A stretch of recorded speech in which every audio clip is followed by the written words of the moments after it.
second part of the triangle proofs packet, uh, handout D. All right, so let us look at the givens first. Angle J and angle T are congruent. That's given.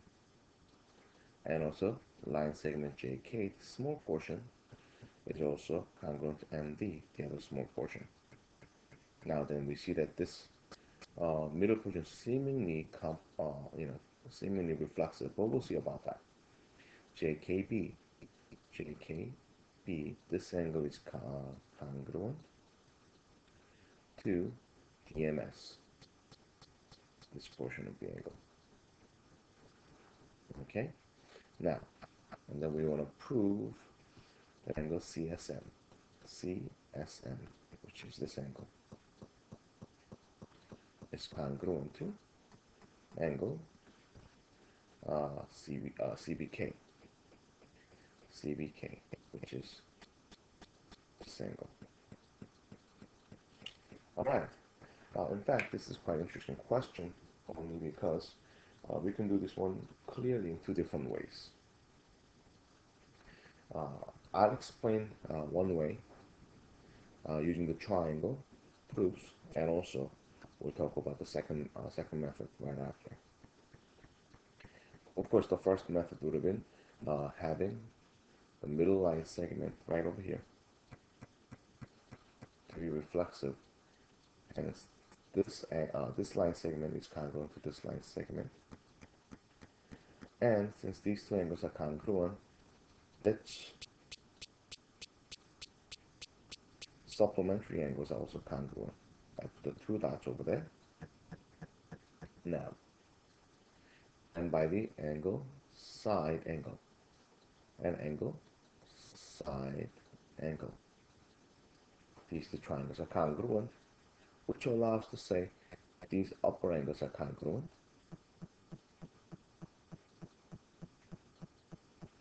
Then, by default, these two angles will be also congruent by the supplementary. Now, that's one method. Another method would have been this, because as it is mentioned,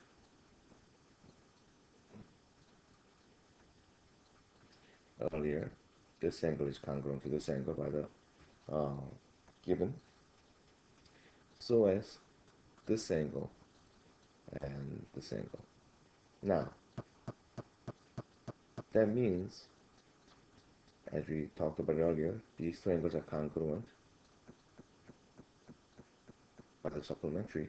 Then within the triangles that we are looking at earlier, we don't even have to prove that these two triangles are congruent, because when two angles are congruent, the third angle has to be congruent also, due to sum of the angles in a triangle, or interior angles in a triangle being 180. Then therefore these two angles are congruent, which allows us to say that its supplementary angles also must be congruent. Since the second one seems to be simpler, I will try to do that.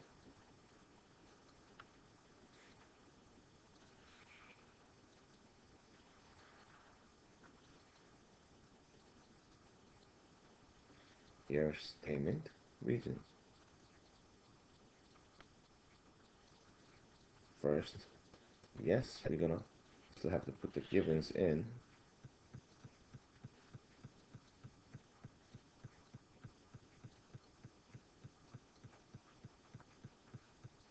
Now number two,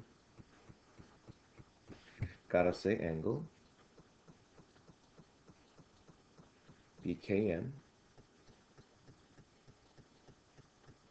and angle SMK.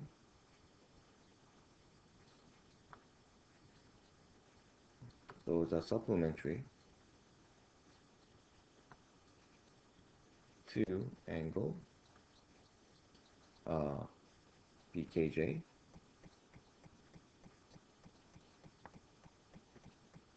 and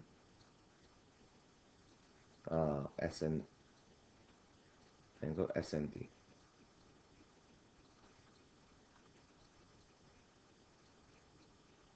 Now, statement number two will be the linear pair.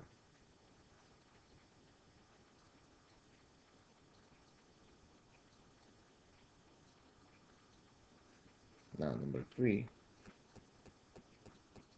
then we can say angle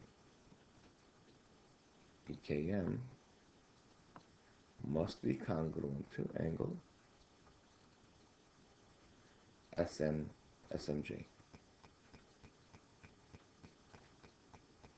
Now, the reasoning here would have been supplementary to congruent angles are congruent. All right, number 4.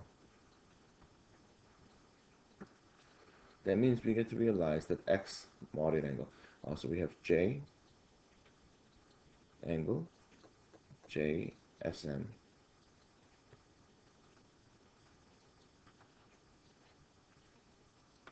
must be also congruent to angle DBK, because when two pairs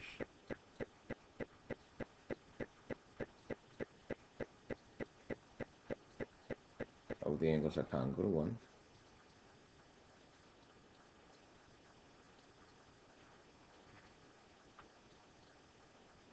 the remaining pair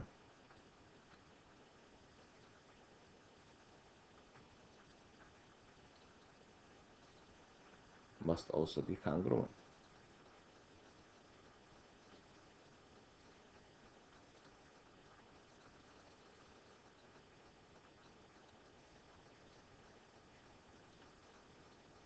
In two triangles.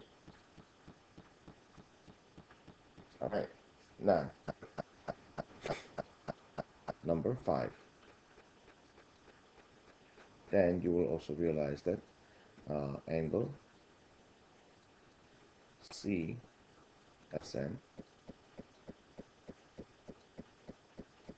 and angle CBK, those are supplementary to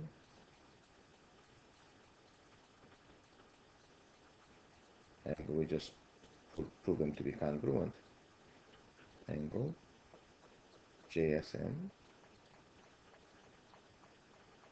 and angle DBK.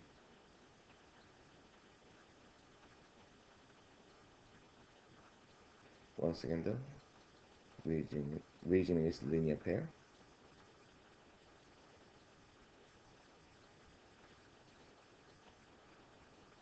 Now, number 6. Then, in this case, we can say, finally, angle CSM must be congruent to angle CBK.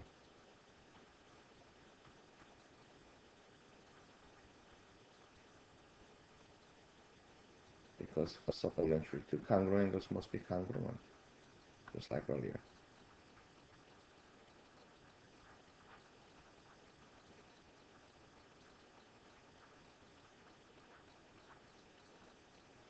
All right. So that was the first question. Or in fact, that was number 5, I believe. Now we are up for number 6. Let us try looking into this one. So we have BD intersects, so they're intersecting here, and BD bisects the angle ABC, so that means this angle must be congruent to this angle. And ADC, that means also this angle must be congruent to this angle right over here. What we need to prove here is the angle AE, side AE, which is this one. Let me try to use the green. We have to somehow prove that this line segment is congruent to this line segment. So let us try to work on this one together. Let's see what happens.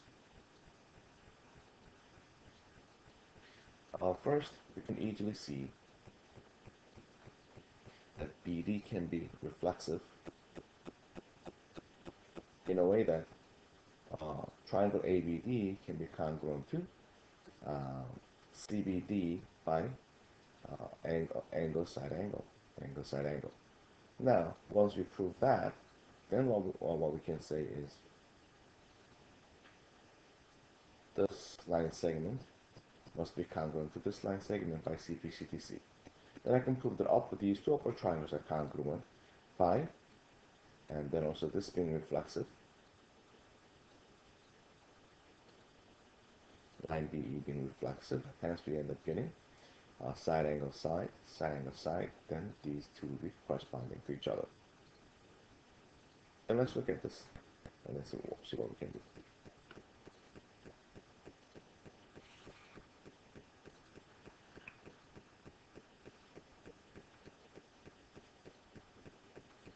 Statement and reason. So first, we can prove that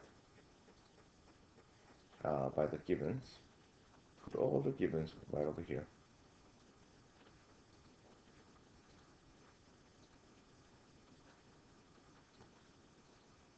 Number 2,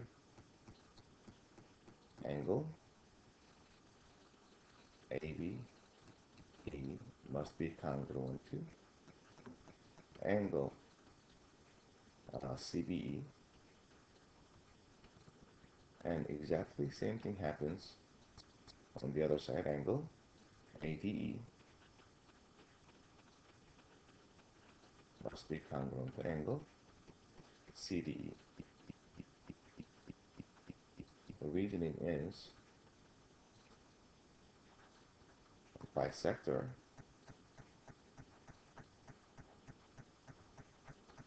divides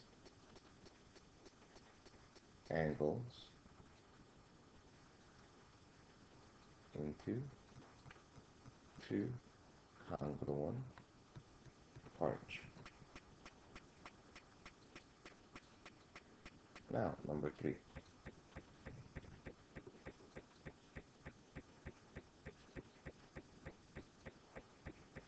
And then we can say BD is reflexive.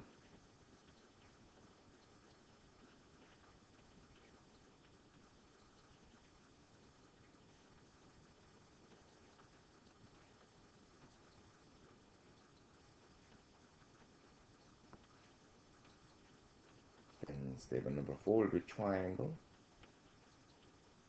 ABD is congruent to triangle CBD by angle side angle. Now number 5. Then we can now say AB must be congruent to CB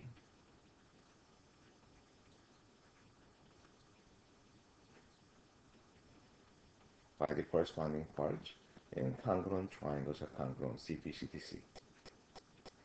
Number 6. And also we realize that BE, the smaller line segment, can be also reflexive.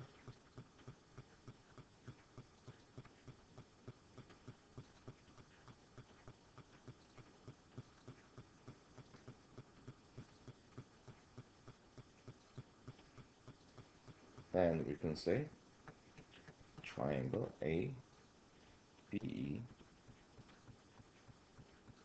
is congruent to triangle CBE.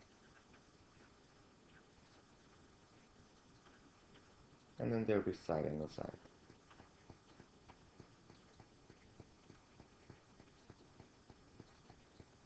So line segment, then AE must be congruent to line segment EC.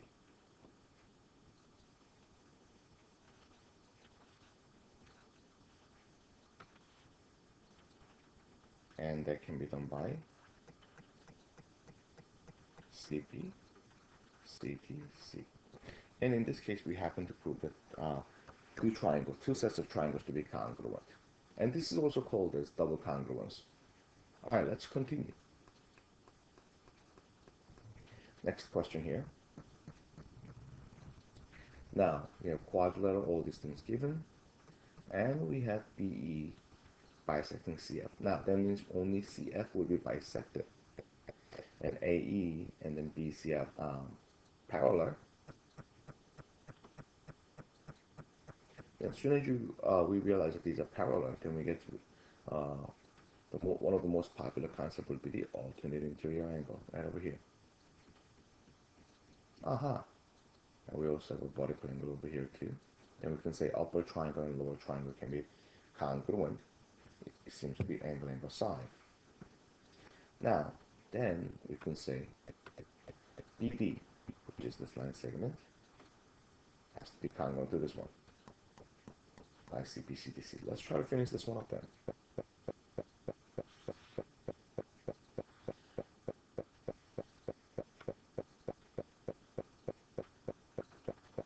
Once again, statement and reasons. First section, we're going to put all the givens over there.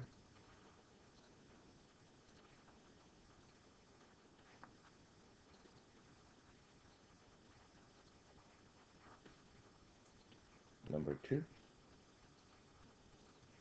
Now, then CD must be congruent to EF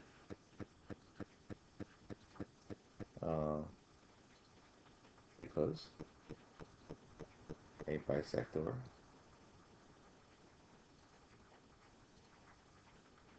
divides a line segment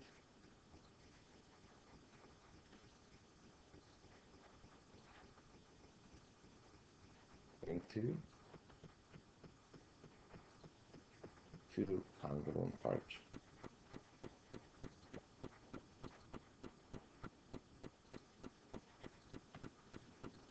Now, number 3, angle E is congruent to angle CBD because all alternate interior angles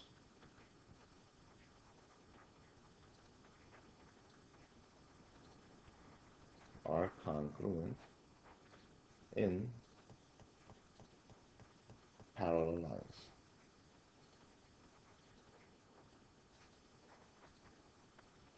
All right, number 4. And we can say BDC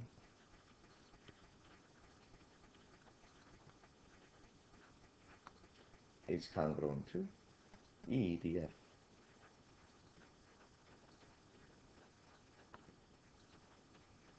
And because vertical angles are congruent,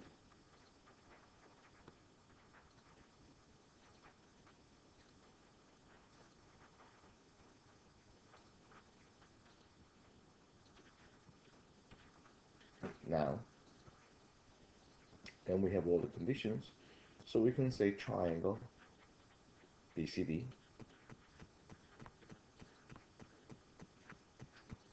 must be congruent to triangle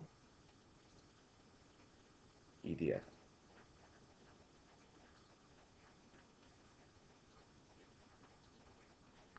The reasoning behind it would be angle, angle, side, as we mentioned earlier.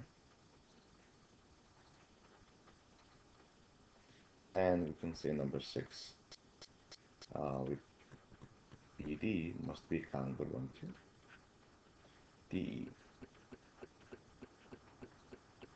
And it is because corresponding parts in congruent triangles are congruent. All right, so we'll stop here for part 2 and then we'll continue for part 3. Have a nice day. See you later.